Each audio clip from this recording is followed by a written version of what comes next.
Hello students, welcome to Dayal academy. इस वीडियो में हम environmental science theory into practice part 1 का लेटेस्ट 2023 का क्वेश्चन पेपर डिस्कस करने वाले हैं। सिंस 2022 में सिलेबस रिवाइज हुआ है, पहले के मुकाबले सिलेबस थोड़ा सा कम कर दिया गया है क्योंकि ये सब्जेक्ट 2 क्रेडिट कैरी करता है। तो ये बहुत ज़रूरी है कि आप समझें कि क्वेश्चन पेपर का फॉर्मेट कैसा है और किस टाइप के क्वेश्चंस पूछे गए हैं इस क्वेश्चन पेपर में, जो कि दिल्ली यूनिवर्सिटी के स्टूडेंट्स ने अटेम्प्ट किया था 9 मार्च 2023 को।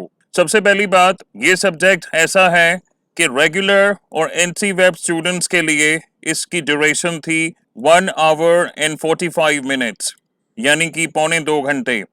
लेकिन अगर हम स्कूल ऑफ ओपर लर्निंग के स्टूडेंट्स की बात करें तो उनके लिए ड्यूरेशन है 2.5 घंटे, यानी 2 आवर्स एंड 30 मिनट्स। इसका मतलब ये हुआ कि स्कूल ऑफ ओपर लर्निंग के स्टूडेंट्स जब ये एग्ज़ाम देंगे, एग्ज़ाम की ड्यूरेशन होगी 2.5 घंटे और उन्हें अटेम्प्ट करने होंगे पार्ट ए, पार्ट बी और पार्ट सी, यानी इन टोटल 70 मार्क्स का क्वेश्चन पेपर अटेम्प्ट करेंगे। इसके कंपैरिजन में रेगुलर और एनसी वेब के स्टूडेंट्स पार्ट ए और पार्ट बी ही अटेम्प्ट करते हैं, तभी उनके लिए ड्यूरेशन रहती है 1 आवर एंड 45 मिनट्स। तो आइए क्वेश्चन देखिए। तो इस क्वेश्चन पेपर में पार्ट ए कैरी करता है 30 मार्क्स, पार्ट बी कैरी करता है 20 मार्क्स और पार्ट सी, जो कि सिर्फ स्कूल ऑफ ओपर लर्निंग के स्टूडेंट्स के लिए है, वो कैरी करता है 20 मार्क्स। पार्ट ए में आपको ये चीज़ का ध्यान रखना है कि आपको इन टोटल 3 क्वेश्चन अटेम्प्ट करने हैं पार्ट ए में से, लेकिन पार्ट ए में दिया गया फर्स्ट क्वेश्चन मैंडेटरी है, यानी कंपलसरी है। देखें, पहला क्वेश्चन है define the following in not more than 25 words. यहाँ पर आपको 6 ऑप्शंस गिवन हैं, इनमें से कोई 5 की डेफिनेशन आप लिखेंगे। हाइड्रोस्फीयर यानी कि जल मंडल, होम्योस्टेसिस यानी समस्थिति, ग्रासलैंड यानी घास स्थल, लैंड डिग्रेडेशन भूमि अवक्रमण, फॉसिल फ्यूल्स जीवाश्म ईंधन और पोल्यूटेंट यानी प्रदूषक। इनमें से किन्हीं 5 को आप डिफाइन करेंगे। उसके बाद क्वेश्चन नंबर 1 में एक और पार्ट है, पार्ट बी। आपको बताना है कि ये स्टेटमेंट्स ट्रू हैं या फॉल्स हैं। United Nations has formulated 15 sustainable development goals. आप बताएंगे ट्रू है या फॉल्स है। Plastic straw is an example of single-use plastic. E-waste is a biodegradable waste. Apico movement took place in the state of Uttar Pradesh, and deserts are highly productive ecosystems. यानी सही है या गलत ये बताएंगे। संयुक्त राष्ट्र ने 15 सतत विकास लक्ष्य तैयार किए हैं। दूसरा, plastic straw single use plastic का एक उदाहरण है। तीसरा, ई कचरा बायोडिग्रेडेबल कचरा होता है। चौथा, अपिको आंदोलन उत्तर प्रदेश राज्य में हुआ था। और पांचवा, रेगिस्तान अत्यधिक उत्पादक पारिस्थितिक तंत्र है। तो पार्ट ए का फर्स्ट क्वेश्चन कंपलसरी है, यानी आपको करना ही है। इसके अलावा देखें, पार्ट ए में 3 और क्वेश्चंस हैं, क्वेश्चन नंबर 2, क्वेश्चन नंबर 3 और क्वेश्चन नंबर 4। तो इन तीनों क्वेश्चंस में से आप कोई 2 क्वेश्चन अटेम्प्ट करेंगे, क्योंकि क्वेश्चन पेपर में लिखा है कि पार्ट ए 30 मार्क्स कैरी करता है, 30 नंबर का है। पार्ट ए में से आपको 3 क्वेश्चन अटेम्प्ट करने हैं, लेकिन पहला क्वेश्चन कंपलसरी है। तो आइए देखें, सेकंड क्वेश्चन में आपको पूछा गया है शॉर्ट नोट्स लिखने के लिए। यहाँ पर कुछ टॉपिक्स गिवन हैं, इनमें से किन्हीं 2 पर आप शॉर्ट नोट्स लिखेंगे। 10 मार्क्स कैरी करता है ये question. Primary succession on barren land, यानी बंजर भूमि पर प्राथमिक उत्तराधिकार। दूसरा टॉपिक है रिवर वाटर कॉन्फ्लिक्ट, यानी नदी जल संघर्ष। और तीसरा है multidisciplinary nature of environmental studies, यानी पर्यावरण अध्ययन की बहुआयामी प्रकृति। तो इन तीनों में से किन्हीं 2 पर आपको शॉर्ट नोट्स लिखने हैं। उसके बाद प्रश्न नंबर 3 देखें, इसमें ए पार्ट कहता है explain the various anthropogenic causes of deforestation, यानी वनोन्मूलन के विभिन्न मानव जनित कारणों की व्याख्या करें। और बी पार्ट में है briefly discuss the importance of mangrove forest, यानी मैंग्रोव वनों के महत्व की संक्षेप में चर्चा आप करेंगे। उसके बाद फोर्थ क्वेश्चन देखें, discuss the various steps and measures that need to be taken for conserving water in agricultural areas and metropolitan cities। यानी कृषि क्षेत्रों और महानगरों में जल संरक्षण के लिए उठाए जाने वाले विभिन्न कदमों और उपायों की चर्चा करें। और ये क्वेश्चन भी कैरी करता है 10 मार्क्स। तो ये हैं 4 क्वेश्चंस जो पार्ट ए में हैं। आपको इनमें से कोई 3 क्वेश्चंस करने हैं, लेकिन ध्यान रखें कि पहला क्वेश्चन कंपलसरी है, मैंडेटरी है, पहला क्वेश्चन आपको करना ही है। इसके साथ में मैं आपको डेट्स ही दिखाना चाहूँगा। देखें, जो रेगुलर के स्टूडेंट्स हैं उन्हें पार्ट ए और पार्ट बी ही अटेम्प्ट करना होता है एनवायरमेंटल साइंस पेपर का, और उनका पेपर की ड्यूरेशन होती है 1.25 घंटे। और ये सेम चीज़ एनसी वेब के स्टूडेंट्स पर भी लागू है। देखें, part A and part B और 1.25 घंटे का एग्जाम होता है। लेकिन अगर हम स्कूल ऑफ ओपर लर्निंग के स्टूडेंट्स की बात करें तो उनके क्वेश्चन पेपर में ए, बी और सी तीनों पार्ट्स होते हैं और उनके एग्जाम की ड्यूरेशन होती है 2.5 घंटे। तो अब हम पार्ट बी डिस्कस करेंगे। पार्ट बी कैरी करता है 20 मार्क्स यानी 20 नंबर, और पार्ट बी में दिए गए कोई 2 क्वेश्चन आपको अटेम्प्ट करने हैं। अब यहाँ पर शायद क्वेश्चन नंबर प्रिंटेड नहीं है, लेकिन यहीं से क्वेश्चन स्टार्ट होता है। आपको एक स्टेटमेंट दी गई है, देखें इस क्या स्टेटमेंट है। Sustainable manufacturing can be defined as the creation of manufactured products through economically sound processes that minimize negative environmental impacts while conserving energy and natural resources। यानी इस स्टेटमेंट में ये बताया गया है कि सस्टेनेबल मैन्युफैक्चरिंग क्या होती है। एक ऐसी मैन्युफैक्चरिंग प्रोसेस जिसमें कोई चीज़ मैन्युफैक्चर होती है, लेकिन जो प्रोसेस इस्तेमाल किए जाते हैं, पहली चीज़ कि वो इकोनॉमिकली साउंड होते हैं और जिनसे एनवायरनमेंट को, पर्यावरण पर कम से कम नेगेटिव इम्पैक्ट पड़े, और साथ ही में एनर्जी कंजर्व की जाती है और नेचुरल रिसोर्सेज का भी कम से कम एक्सप्लॉयटेशन किया जाता है, यानी कंजर्वेशन की जाती है। तो इस स्टेटमेंट के आधार पर आपको बोला गया है, keeping this in mind devise a sustainability framework.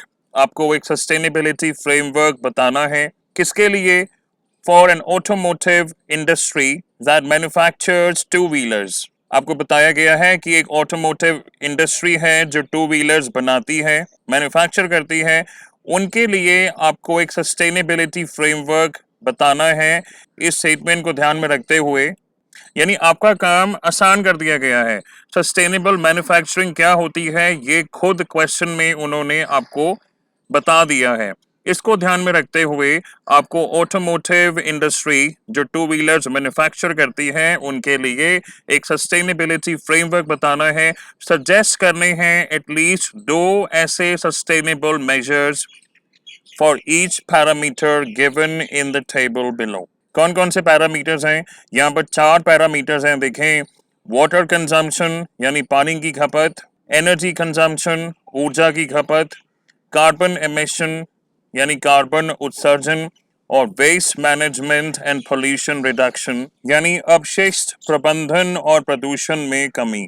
ये 4 सस्टेनेबिलिटी पैरामीटर्स हैं। इन सभी पैरामीटर्स पर आपको 2-2 सजेशंस देनी है, at least 2 suggestions for each parameter. आपका काम ऑलरेडी आसान कर दिया गया है। क्वेश्चन में बताया गया है कि सस्टेनेबल मैन्युफैक्चरिंग क्या होती है, उसमें क्या क्या चीज़ें आप कर सकते हैं कि जो प्रोसेसेस हैं वो इकोनॉमिकली साउंड होते हैं, नेगेटिव एनवायरमेंटल इम्पैक्ट मिनिमाइज होता है, एनर्जी कंजर्वेशन होती है और नेचुरल रिसोर्सेज का भी कंजर्वेशन होता है या मिनिमम एक्सप्लॉयटेशन होती है।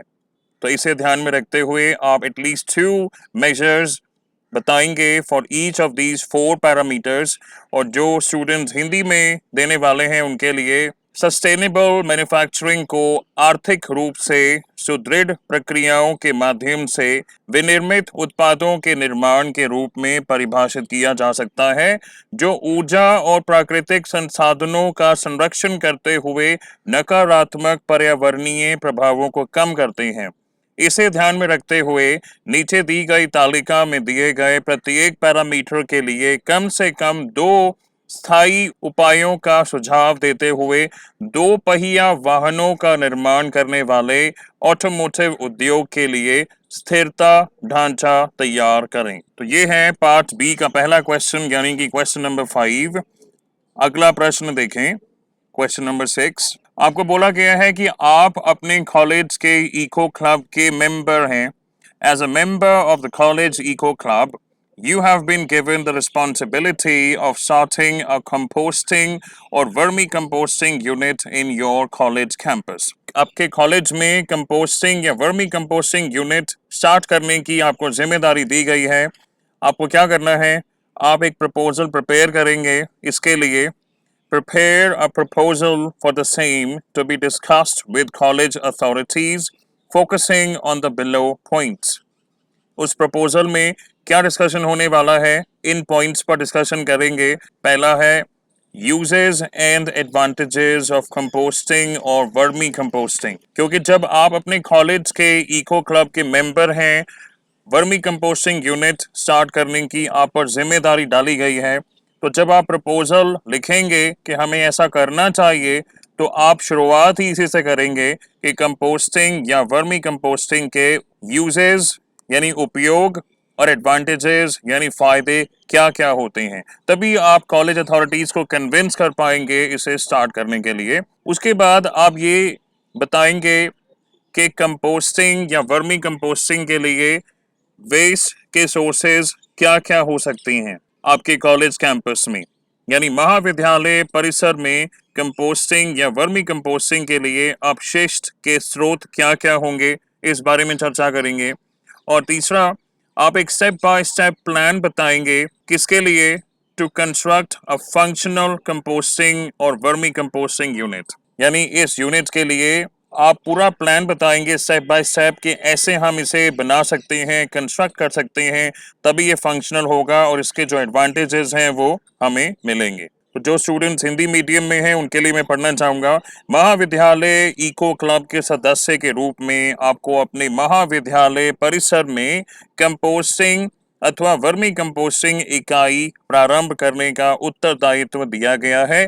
नीचे दिए गए बिंदुओं पर ध्यान केंद्रित करते हुए कॉलेज के अधिकारियों के साथ चर्चा करने के लिए एक प्रस्ताव यानी प्रपोजल तैयार करें। पहला है कंपोस्टिंग या वर्मी कंपोस्टिंग के उपयोग और फायदे। दूसरा, महाविद्यालय परिसर में कंपोस्टिंग या वर्मी कंपोस्टिंग के लिए अपशिष्ट के स्रोत।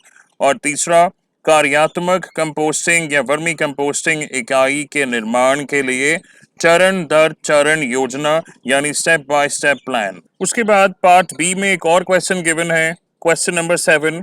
इसमें आपको एक डायग्राम दिया गया है और इस डायग्राम के बेसिस पर आपको दिए गए प्रश्नों का उत्तर देना है। देखें, तो इस डायग्राम में आपको एक इकोसिस्टम गिवन है और आपकी सहूलियत के लिए सभी चीज़ों को, सभी ऑर्गेनिजम्स को यहाँ पर नेम किया गया है। देखें, ये ग्रासेस हैं यानी घास, ये म्यूल डियर है यानी खच्चर हिरण, ये बटरफ्लाई है यानी तितली, ये कयोटी है यानी भेड़िया, दिस इज फ्लाई कैचर यानी कीटमार, दिस इज जैक रैबिट यानी खरगोश, ये है प्रॉन्ग हॉर्न यानी प्रॉन्ग हॉर्न हिरन, और ये है हॉक यानी कि बाज। अब देखें, इस डायग्राम के बेसिस पर आपको इन प्रश्नों का उत्तर देना है। पहला प्रश्न है, 2 मार्क्स कैरी करता है। Identify the type of ecosystem stating appropriate reason. उपयुक्त कारण बताते हुए पारितंत्र के प्रकार की पहचान करें। दूसरा प्रश्न है, comment on the biotic and abiotic features of this ecosystem. ये 3 नंबर कैरी करता है। इस पारितंत्र की जैविक और अजैविक विशेषताओं पर टिप्पणी करें।